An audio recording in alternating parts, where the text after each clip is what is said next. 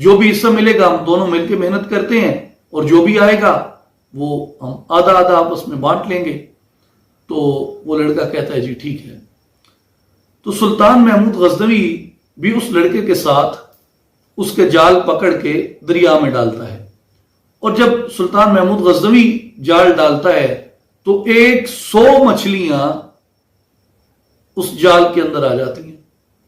وہ 100 مچھلیاں آ جاتی ہیں۔ جب وہ باہر نکالتا ہے تو وہ لڑکا حیران پریشان ہو جاتا ہے۔ وہ کہتا ہے بھائی میں تو کبھی 5 آ جاتی تھی تو ہمارے گھر میں خوشی کا سما ہوتا تھا، اور اگر کبھی 10 آ جاتی تھی تو ہمارے گھر میں جشن کا سما ہوتا تھا، لیکن یہ 100 مچھلیاں آ گئی۔ تو بادشاہ نے اس کو کہا کہ یہ سارا تیرا حصہ ہے، یہ آج تو رکھ، آج کا جو کاروبار ہے یہ سارا تیرا۔ تو لڑکا کہتا ہے کہ بھائی ہمارا تو شراکت داری ہوئی تھی کہ آدھا تیرا آدھا میرا، تو اس میں سے آدھا تو لے گا۔ بادشاہ کہتا ہے نہیں، آج کا سارا تیرا اور کل کا جتنا ہوگا وہ سارا میرا۔ تو اس طرح ہم شراکت کر لیتے ہیں، یہ اصول بھی ٹھیک ہے۔ تو وہ دونوں طے کرتے ہیں۔ تو بادشاہ اس لڑکے کو وہاں چھوڑ کے جب اپنے محل میں جاتا ہے تو وہاں وہ حکم کرتا ہے کہ اس طرح فلاں دریا کے کنارے فلاں حلیے کا لڑکا ہے، اس کو میرے دربار میں لے کے آؤ۔ جب اس کے دربار میں اس کو لے کے جاتے ہیں تو بادشاہ وہاں اس لڑکے کو کہتا ہے، وہ لڑکا دیکھتا ہے بادشاہ کو، ارے یہ تو تخت پہ بیٹھا ہے۔ وہ پوچھتا ہے بھائی یہ کون ہے؟ انہوں نے کہا کہ یہ سلطان محمود غزنوی ہے۔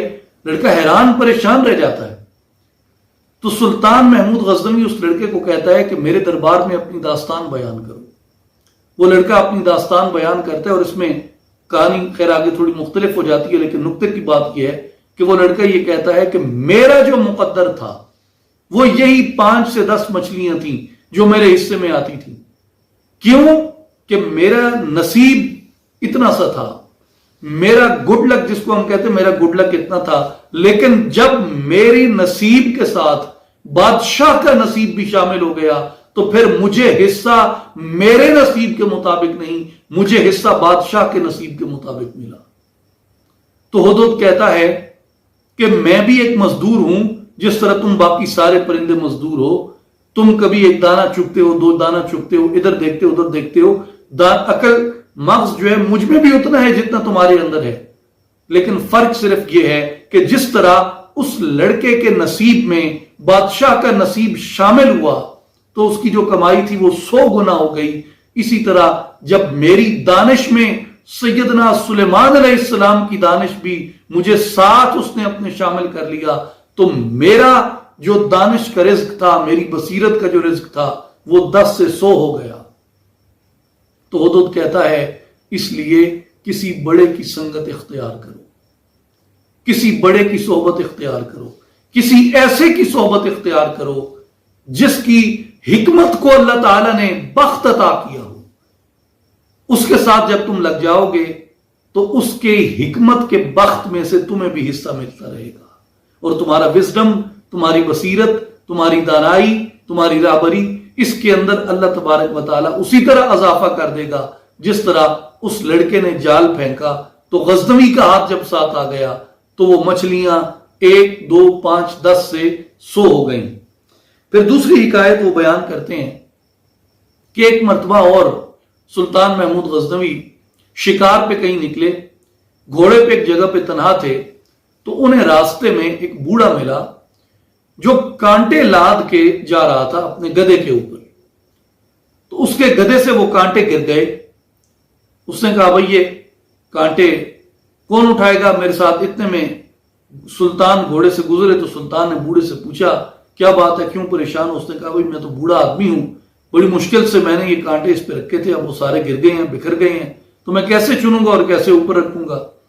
تو سلطان گھوڑے سے نیچے اترے اور انہوں نے اس کی مدد کی، اور اس کے وہ جو کانٹے تھے وہ اس کے ساتھ اوپر رکھوائے۔ اور بادشاہ نے پوچھا کہ ان کانٹوں کا کیا کرو گے؟ اس نے کہا جی میں ان کو جا کے بازار میں بیچتا ہوں، لوگ مختلف کاموں کے لیے لے جاتے ہیں، زیادہ تر جلانے کے لیے لے جاتے ہیں۔ تو اس نے کہا اس کا کتنا تمہیں مل جاتا ہے سارا؟ تو اس نے چند ٹکے بتائے کہ یہ کانٹے ہیں، معمولی کانٹے ہیں، تو مجھے چند ایک ٹکے ملتے ہیں اس کے۔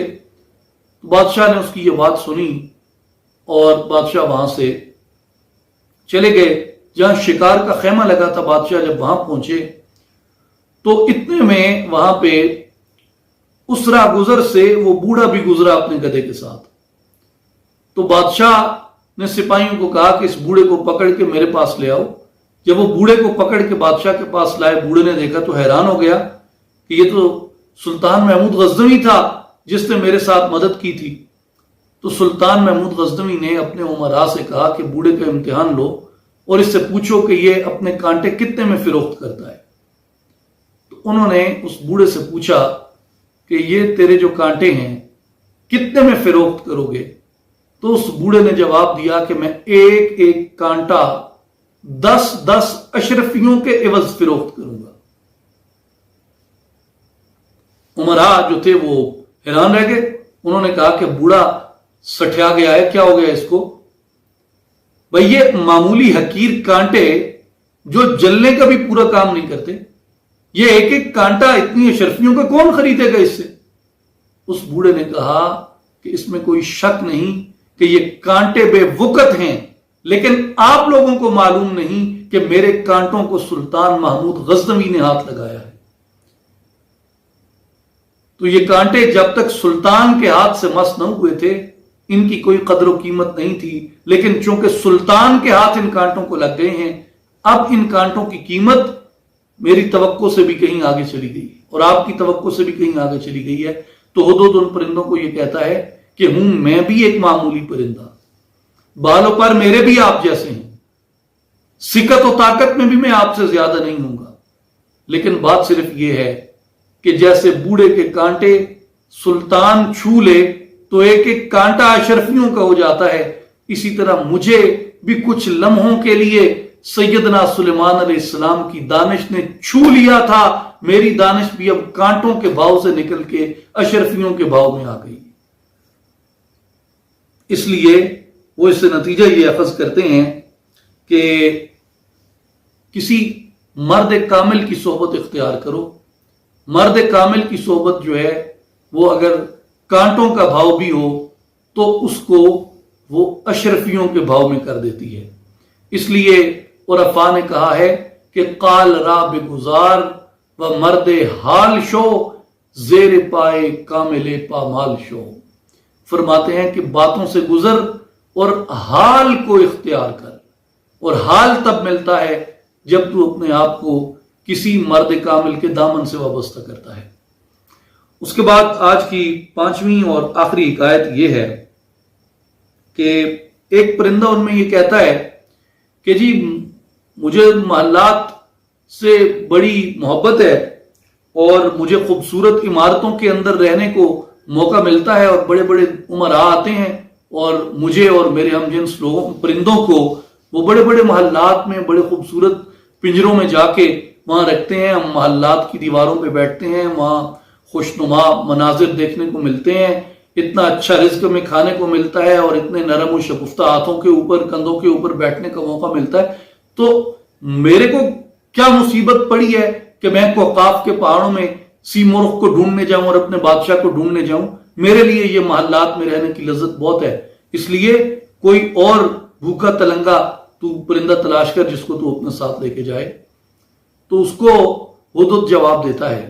ہدہد کہتا ہے کہ دیکھو میاں، بات یہ ہے کہ ایک بادشاہ تھا، اس نے ایک بہت عالی شان محل تعمیر کروایا، اور وہ بہت عالی شان محل جب تعمیر ہو گیا تو اس نے اپنے زمانے کے بڑے بڑے جو کاریگر تھے، بڑے بڑے جو فنکار تھے، ان کو اس نے بلایا اور اس نے کہا کہ محل کو ایسا بنا دو کہ کوئی عیب باقی نہ رہے. تو ہر کاریگر نے، ہر فنکار نے اپنی پوری کوشش کر لی اور سب نے بادشاہ کو آ کے کہا کہ جی ہمارے فن سے متعلقہ کوئی معمولی عیب بھی اس محل کے اندر نہیں بچا. تو بادشاہ نے شہر بھر کے جو بڑے لوگ تھے ان کی دعوت کی اور اس نے کہا بھائی میرا محل دیکھو، آؤ، یہ دنیا کا واحد بے عیب محل ہے جس میں کوئی عیب نہیں رکھا گیا. تو ہر ایک سے بادشاہ نے رائے لی، ان کو اس نے دکھایا، گھمایا پھرایا، کہا بھائی اب دسترخوان پہ بیٹھ جاؤ، کھانا بھی کھاؤ اور مجھے بتاؤ کہ کیا کسی کو کوئی عیب نظر آیا.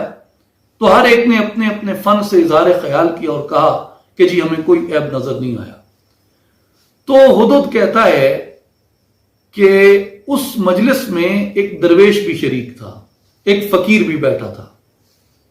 فقیر کہنے لگا بادشاہ میرے پاس تو اور کوئی ہنر نہیں ہے، میرے پاس تو یہ میری گدڑی ہے اور میری فقیری کا ہنر ہے۔ ان سب نے اپنے اپنے علم و ہنر سے دیکھا، ان کو کوئی عیب نظر نہیں آیا۔ میں نے اپنے علم و ہنر سے دیکھا ہے، مجھے بھی سوائے ایک عیب کے کوئی عیب نظر نہیں آیا۔ بادشاہ نے کہا وہ کیا عیب ہے؟ بادشاہ تل ملا اٹھا اور اس نے کہا کہ اگر تو اپنا عیب ثابت نہ کر سکا تو میں تیرا سر قلم کروا دوں گا۔ اس نے کہا بادشاہ سن لے۔ اس نے کہا کہ دیکھو بات یہ ہے کہ محل تو نے کس لیے بنوایا کہ تیری آنکھوں کو راحت ملے، تیرے ذہن کو سکون ملے اور تیرے بدن کو آسائش ملے، لیکن اس محل کے اندر تو نے ایسا اہتمام نہیں کیا کہ اس محل میں موت داخل نہ ہو سکے، موت کو داخل ہونے سے روکا جا سکے۔ اب جب بھی تو اپنے نرم بستر کے اوپر جائے گا، خوش نما مناظر کو دیکھے گا، اور جب تجھے اپنی موت یاد آئے گی یہ سارے مناظر تیرے سامنے دھندلا جائیں گے۔ جو راحت بخش بستر تو نے اطلس و کم خواب بچھا رکھا ہے یہ تجھے آرام نہیں دے گا، یہ سارے مناظر دھندلا جائیں گے۔ اس لیے اگر تو نے محل کو بے عیب بنانا تھا تو موت کا دروازہ بھی بند کر دیتا کہ موت تیرے محل میں داخل نہ ہو سکتی۔ اس لیے مجھے یہ نظر آتا ہے کہ اس محل میں موت کے آنے کے ابھی بھی راستے موجود ہیں، وہ کہیں سے بھی داخل ہو جائے گی اور تجھے دبوچ لے گی اور تیرے لیے یہ محل اور یہ دنیا یہ کائنات سب ختم ہو جائے گی۔ تو یہ فقیر کی بات تھی۔ ہر ایک کا اپنا فن ہے، ہر ایک کا اپنا ہنر ہے۔ فقیر کا اپنا ہنر ہے، فقیر کا اپنا فن ہے، صوفی کا اپنا فن ہے، درویش کا اپنا فن ہے۔ سب نے اپنے اپنے ہنر اور فن سے کہا کہ یہ محل بے عیب ہے۔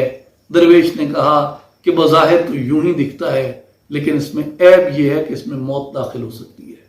تو ہدہد اس پرندے کو کہتا ہے کہ دیکھو میاں، جن خوبصورت دیواروں پہ بیٹھ کے اتراتے ہو، جو تم مرغن اور چکنی چپٹی غذائیں کھا کے خوشی خوشی یہاں بتا رہے ہو کہ میں محلات کی غذائیں کھاتا ہوں، مجھے کیا ضرورت پڑی کہ میں بادشاہ کو ڈھونڈنے چلوں؟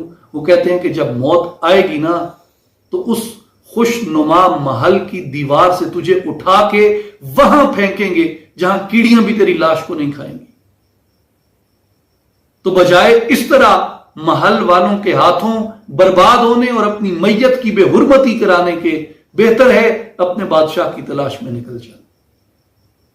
تو ان سب کہانیوں کا خلاصہ کیا ہے؟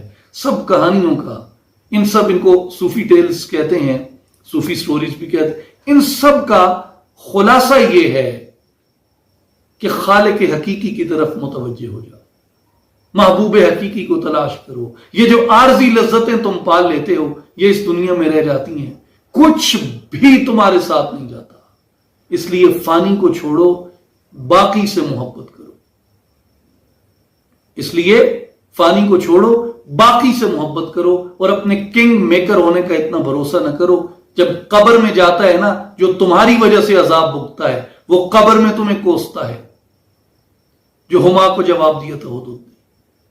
اور پھر ہدہد نے اپنی دانش کے بارے میں بتایا کہ میں تو وہی پرندہ ہوں جو عام سا پرندہ ہوتا ہے، لیکن سلیمان علیہ السلام کی صحبت نے میری دانش کو دو چند کر دیا۔ تو اس لیے کسی کامل کی صحبت تلاش کرو۔ اور آخری حکایت یہ بتاتی ہے کہ تم محلات میں بیٹھ کے اتراؤ مت، مرغن غذائیں کھا کے اتراؤ مت۔ جب جسم سے روح نکل جاتی ہے تو اسی لاشے کو اٹھا کے دوست احباب منو مٹی تلے دبا آتے ہیں۔ اور وہ کسی کی لائن تھی کسی قوال کی، وہ کہتے ہیں کہ جب میں مرا تو کسی کے منہ سے بھی یہ نہ نکلا کہ یار یہ تو ابھی نہا کے آیا ہے، اس پہ خاک مت ڈالو۔ کیونکہ جب کوئی نہا کے آتا ہے تو اس کو کہتے ہیں کہ اس پہ خاک مت ڈالو، مجھے خود ہی اپنے ہاتھوں سے نہلاتے ہو اور پھر لا کے خود ہی میرے بدن پہ خاک ڈالتے ہو۔ یہ دنیا تو یہ وفا کرتی ہے۔